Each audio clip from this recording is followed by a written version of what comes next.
Hi, this is Sudarshan. Today concept Sessions of Parliament.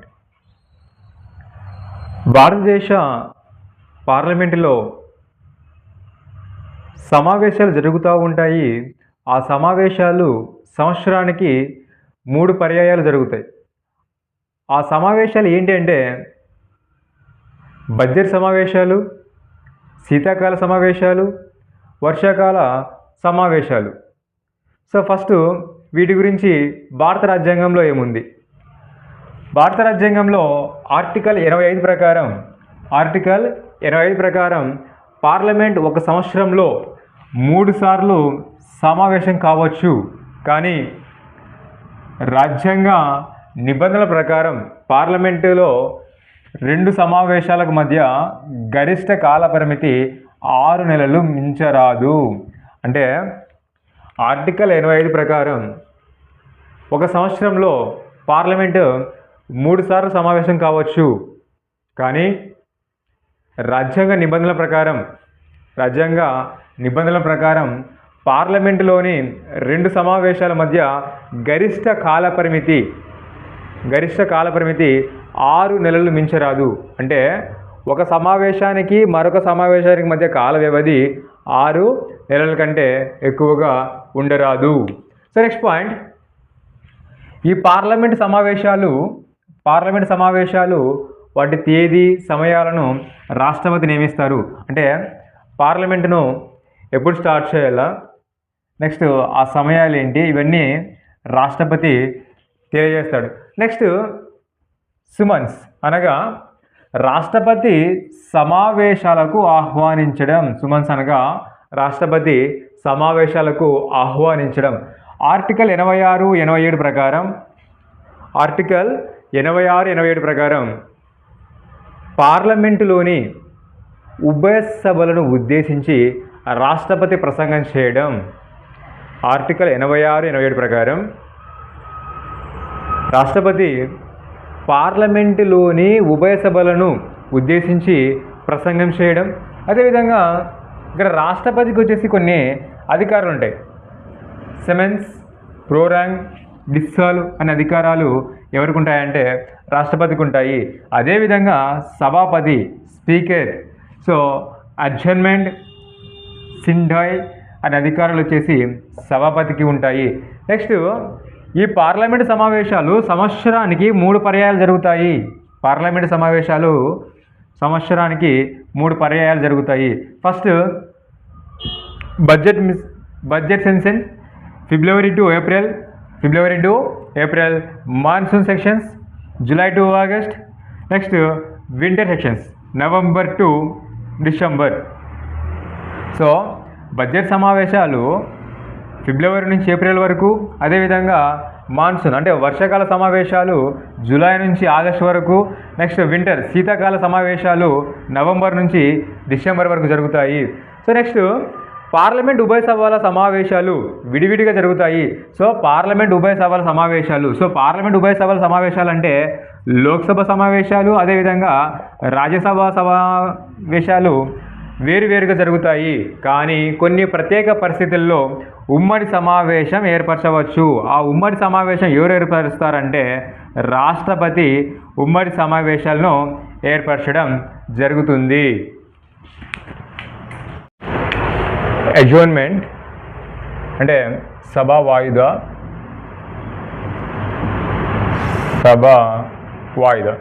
అంటే సభలో గందరగోళ పరిస్థితులు ఏర్పడినప్పుడు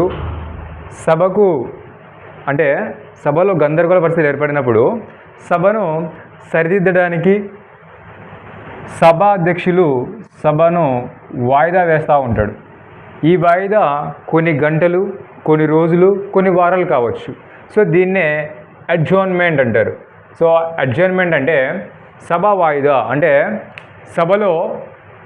సభలోని సభ్యులు గందరగోళ పరిస్థితులు సృష్టించినప్పుడు ఆ పరిస్థితులను చక్కదిద్దడానికి సభా అధ్యక్షుడు సభను కొన్ని రోజుల పాటైనా కావచ్చు, కొన్ని వారాల పాటైనా కావచ్చు, సమావేశాన్ని వాయిదా వేయడాన్ని అడ్జర్న్మెంట్ అంటారు. దీనిపై పూర్తి అధికారం ఎవరికి ఉంటుందంటే సభా అధ్యక్షుడికే ఉంటుంది. సో సభా వాయిదా మీద పూర్తి అధికారం ఎవరికి ఉంటుందంటే సభా అధ్యక్షుడికే ఉంటుంది. So next prorogation. Next one prorogation అంటే దీర్ఘకాలిక వాయిదా. సో ప్రొరంగేషన్ అంటే దీర్ఘకాలిక వాయిదా. సభా సమావేశాలు ముగియడాన్ని రాష్ట్రపతి లేదా గవర్నర్, అంటే పార్లమెంటులో అయితే రాష్ట్రపతి, అసెంబ్లీలో అయితే గవర్నర్ లాంఛనప్రాయంగా ప్రకటించడాన్నే ప్రొరంగేషన్ అంటారు, అంటే దీర్ఘకాలిక వాయిదా అంటారు. సో కేంద్ర మంత్రిమండలి సలహాపై రాష్ట్రపతి ఏ సభనైనా ప్రొరంగేషన్ చేయవచ్చు. సో ఏ సభనైనా అంటే లోక్సభ అయినా, అదేవిధంగా రాజ్యసభ అయినా. సో నెక్స్ట్ ఒకవేళ రాష్ట్రాలలో అయితే అసెంబ్లీ. సో ప్రొరంగేషన్ అంటే సభా సమావేశాలు ముగియడాన్ని రాష్ట్రపతి లేదా గవర్నర్ లాంఛనప్రాయంగా ప్రకటించడం. సో ఈ లాంఛనప్రాయం కూడా ఎలా ఉంటుందంటే కేంద్ర మంత్రిమండలి సలహాపై రాష్ట్రపతి ఏ సభనైనా కూడా ప్రొరంగేషన్ చేయవచ్చు, దీర్ఘకాలికంగా వాయిదా వేయవచ్చు. సో దాన్ని మనము ప్రొరంగేషన్ అంటారు. సో నెక్స్ట్ నోట్ ఇక్కడ గుర్తుపెట్టుకోండి, ఇది సభ అడ్జోర్న్ అయిన మధ్యకాలంలో సభ సమావేశంలో ఉన్నట్లుగానే భావించాలా. సో సభ అడ్జోర్న్ అంటే వాయిదా అయిన మధ్యకాలంలో సభ సమావేశంలో ఉన్నట్లుగానే భావించాలి. అయితే సభ ప్రొరంగేషన్ అయినట్లయితే ఆ సభ ముగిసినట్లుగానే భావించాలా. సో ఇక్కడ అడ్జోర్న్ అంటే సభ సమావేశంలో ఉన్నట్లుగానే భావించాలా. అదే ప్రొరంగేషన్ అయితే సభ ముగిసింది అని మనం భావించవలసి ఉంటుంది. సో నెక్స్ట్ రెసిస్ అంటే రద్దు. సో పార్లమెంట్ ప్రొరంగ్ కావడం అంటే రద్దు కావడం, అంటే వాయిదా వేయడం. నెక్స్ట్ తిరిగి సమావేశం కావడం మధ్య కాలాన్నే మనం ఏమంటామంటే రెసిస్ అంటారు. సో పార్లమెంటు ప్రొరంగ్ అంటే వాయిదా కావడం మరియు తిరిగి సమావేశం కావడం, వాటి యొక్క మధ్య కాలంలో అంటే ప్రొరంగు తిరిగి సమావేశం, ఆ రెండు మధ్య కాలంలో ఉన్న సమయాన్నే విరామకాలం అంటారు, దాన్నే రెసిస్ అని అంటారు. సో నెక్స్ట్ డిసొల్యూషన్ అంటే రద్దు. సో నెక్స్ట్ డిసొల్యూషన్ అంటే ఇది కాదు. సో డిసొల్యూషన్ ఆ సభ సమాప్తమైందని అర్థం, అర్థం. సో తిరిగి ఎన్నికలు జరిగితే తప్ప ఇంకొక సభను ఏర్పడడం జరగదు. సో ఇక్కడ డిసొల్యూషన్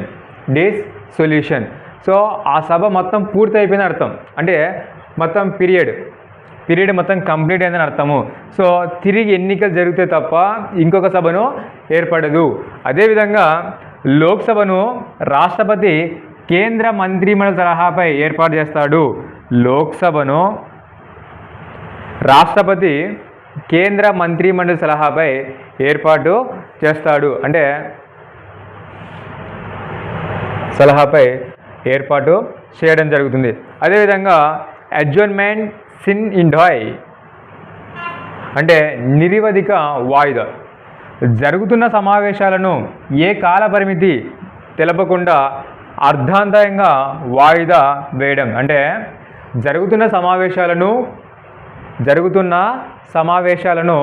ఏ కాల పరిమితి తెలపకుండా అర్ధాంతరంగా వాయిదా వేయడాన్నే అడ్జర్న్మెంట్ సిన్ డై అంటే నిరవధిక వాయిదా అంటారు. సో ఈ విధంగా పార్లమెంటులో అడ్జర్న్మెంట్ అని, ప్రొరంగేషన్ అని, రెసిస్ అని, డిసొల్యూషన్ అని, అడ్జర్న్మెంట్ సిన్ డై అనే ఇవన్నీ కూడా పార్లమెంట్లో ఉంటాయి. పార్లమెంట్ సచివాలయం ఆర్టికల్ 98 ప్రకారం పార్లమెంట్ ఉభయ సభలకు వేర్వేరు సచివాలయాలు ఉన్నాయి. సో పార్లమెంట్ ఉభయ సభలకు వేరువేరు సచివాలయాలు ఉన్నాయి. సో లోక్సభ రాజకీయ అధిపతిగా స్పీకర్ ఉంటారు. అదేవిధంగా రాజ్యసభ రాజకీయ అధిపతిగా చైర్మన్ ఉంటారు. నెక్స్ట్ సభానాయకుడు. సో ప్రధానమంత్రి లోక్సభకు సభానాయకుడిగా వ్యవహరిస్తారు. సో సభానాయకుడు అంటే ప్రధానమంత్రి లోక్సభకు సభానాయకుడిగా వ్యవహరిస్తారు. అంటే ఇప్పుడు పార్లమెంటులో లోక్సభ ఉంటుంది, రాజ్యసభ ఉంటుంది. ఒక వ్యక్తి ప్రధానమంత్రి కావాలి అంటే ఆయన లోక్సభలోని సభ్యత్వం ఉండవచ్చు, అదేవిధంగా రాజ్యసభలో అయినా సభ్యత్వం ఉండవచ్చు. ఇక్కడ ప్రధానమంత్రికి లోక్సభలో సభ్యత్వం లేకపోతే అతనికి రాజ్యసభలో సభ్యత్వం ఉంటే రాజ్యసభకు ఆయన అధ్యక్షుడిగా వ్యవహరిస్తారు. ఇక్కడ లోక్సభలో ఎవరు అధ్యక్షుడిగా వ్యవహరిస్తారు అంటే మంత్రి మండలిలో ఒకరు లోక్సభకు అధ్యక్షుడిగా వ్యవహరించడం జరుగుతుంది. సో ఇటువంటి సందర్భం మనకి ఎప్పుడు జరిగిందంటే 2004 నుంచి 2009 సంవత్సరంలో 2004, 2009 సో 2009 నుంచి 2014 వరకు మన్మోహన్ సింగ్ గారు రాజ్యసభలో సభ్యుడు కాబట్టి ఆయన రాజ్యసభకు అధ్యక్షుడిగా ఉన్నారు. ఇక్కడ లోక్సభలో సోనియా గాంధీ గారు సభా నాయకురాలుగా ఉండేవాళ్ళు. సో ఈ విధంగా రాజ్యసభలో సభ్యత్వం ఉంటే రాజ్యసభకు అధ్యక్షుడిగాను, ఒకవేళ లోక్సభలో సభ్యత్వం ఉంటే లోక్సభకు అధ్యక్షుడిగా వ్యవహరించడం జరుగుతుంది. సో నెక్స్ట్ ప్రతిపక్ష నాయకుడు. లోక్సభలో కనీసం 1/10 సభ్యులు అంటే 10 సీట్లు కలిగిన అతిపెద్ద ప్రతిపక్ష పార్టీకి చెందిన నాయకుడు అధికారికంగా ప్రతిపక్ష నాయకుని హోదా పొందుతాడు. సో లోక్సభలో కనీసం 1/10 అంటే అట్లీస్ట్ 10 సీట్లైనా కలిగి ఉన్న అతిపెద్ద ప్రతిపక్ష పార్టీకి చెందిన నాయకుడే అధికారికంగా ప్రతిపక్ష నాయకుని హోదాను కలిగి ఉంటారు. సో ఇక్కడ ప్రతిపక్ష నాయకుడు ఉన్నాడు. సో ప్రతిపక్ష నాయకునికి ఎటువంటి సౌకర్యాలు ఉంటాయంటే ఇక్కడ మంత్రి మండలి అంటే ఒక మంత్రికి ఎటువంటి అధికారాలు ఎటువంటి సౌకర్యాలు కలిగి ఉంటాడో అదేవిధంగా ప్రతిపక్ష నాయకునికి కూడా అటువంటి అధికారాలే ఉంటాయి, అటువంటి హోదా ఉంటుంది. అటువంటి హోదా ఒక ప్రతిపక్ష నాయకునికి ఉంటుందని చెప్పవచ్చు. నెక్స్ట్ రాజ్యసభలో కూడా ప్రధాన ప్రతిపక్ష నాయకునిగా హోదా పొందవాలనగా రాజ్యసభలోని మొత్తం సీట్లలో కనీసం అంటే 10 సీట్లైనా ఉండవలసి ఉంటుంది.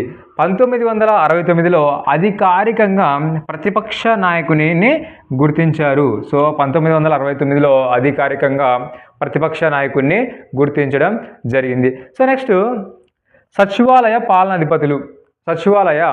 పాలనా అధిపతులు.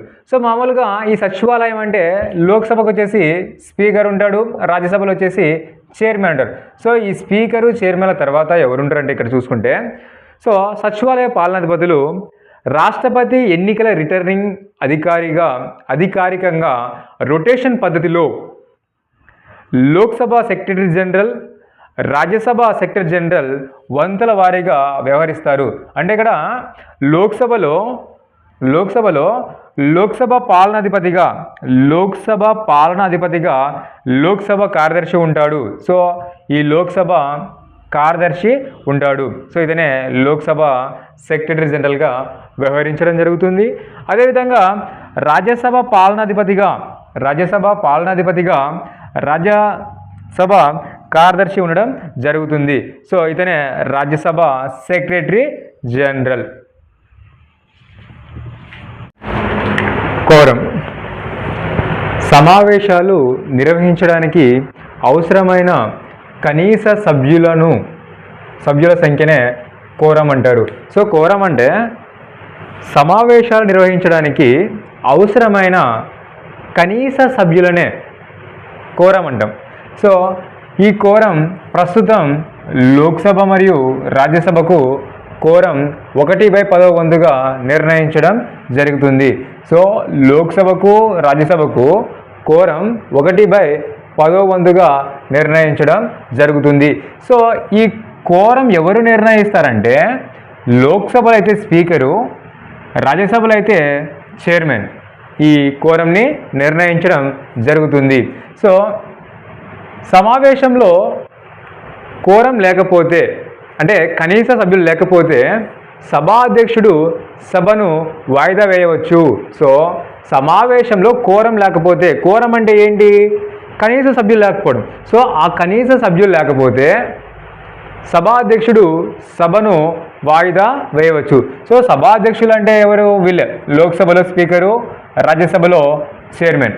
సో నెక్స్ట్ కోరానికి సంబంధించిన విషయాలు భారత రాజ్యాంగంలో 100వ ఆర్టికల్లో పొందపరచడం జరిగింది.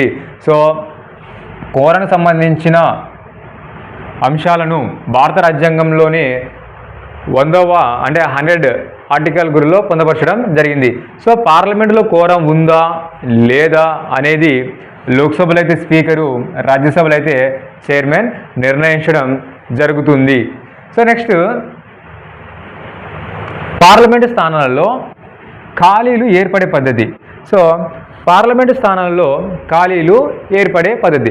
అసలుకి పార్లమెంటులో అంటే లోక్సభలో అయినా రాజ్యసభలో అయినా, పార్లమెంటు అంటే లోక్సభ అయినా రాజ్యసభలో అయినా అసలుకి ఈ ఖాళీలు ఎలా ఏర్పడతాయంటే ఫస్ట్ రాజీనామా చేయడం, నెక్స్ట్ సభకు గైర్హాజరు కావడం, థర్డ్ ద్వంద్వ పౌరసత్వం కలిగి ఉండడం. సో ఫస్ట్ రాజీనామా. లోక్సభలో అయినా కానీ రాజ్యసభలో అయినా కానీ ఆ సభ్యుడు రాజీనామాని అంటే రాజీనామా పత్రాన్ని సభా అధ్యక్షులకు సమర్పించవలసి ఉంటుంది. సభా అధ్యక్షుడు ఆ రాజీనామా పత్రాన్ని ఆ సభ్యుడు స్వచ్ఛందంగా ఇచ్చాడా లేదా అని విచారించి తన రాజీనామాను అంగీకరించడం జరుగుతుంది. సో అలా అంగీకరించేదాన్ని ఎలా చేర్చారంటే భారత రాజ్యాంగంలో 1974 33వ రాజ్యాంగ సవరణ ద్వారా రాజ్యాంగంలో చేర్చడం జరిగింది. సో నెక్స్ట్ గైర్హాజరు అంటే హాజరు కాకపోవడం. పార్లమెంటులోని సభ్యులు అంటే లోక్సభలో అయినా కానీ రాజ్యసభలో అయినా కానీ సభ్యులు 60 రోజులు సభకు హాజరు కాకపోతే దాన్నే గైర్హాజరు అంటారు. అలా గైర్హాజరు అయినప్పుడు సభాపతి వారిని తొలగించడం జరుగుతుంది. సో నెక్స్ట్ ద్వంద్వ పౌరసత్వం కలిగి ఉండడం. సో ద్వంద్వ పౌరసత్వం అంటే 2 స్థానాలు అంటే ద్వంద్వ పౌరసత్వం కలిగినప్పుడు. సో ద్వంద్వ పౌరసత్వం కలిగినప్పుడు కూడా వీళ్ళ స్థానాలు ఖాళీగా ఏర్పడతాయి. సో ఉదాహరణకి ఇప్పుడు లోక్సభలో ఒక వ్యక్తి ఉంటాడు. ఉదాహరణకి ఇప్పుడు రాహుల్ గాంధీ ఉన్నారు. సో ఆయన వాయనాడ్ అని, ఐమేది అని ఇలాంటి స్థానాల్లో పోటీ చేస్తాడు. 2 స్థానాల్లో పోటీ చేసి ఉంటాడు. సో 2 స్థానాల్లో ఆయన గెలుపు పొంది ఉంటాడు. అలా గెలుపు పొందినప్పుడు ఏదో ఒక స్థానం మాత్రమే ఆయనకు కేటాయించడం జరుగుతుంది. ఈ స్థానం అప్పుడు ఖాళీ ఏర్పడుతుంది. సో ఈ విధంగా ద్వంద్వ సభ్యత్వం కలిగినప్పుడు కూడా పార్లమెంటు స్థానాల్లో ఖాళీలు అనేటివి ఏర్పడడం జరుగుతుంది.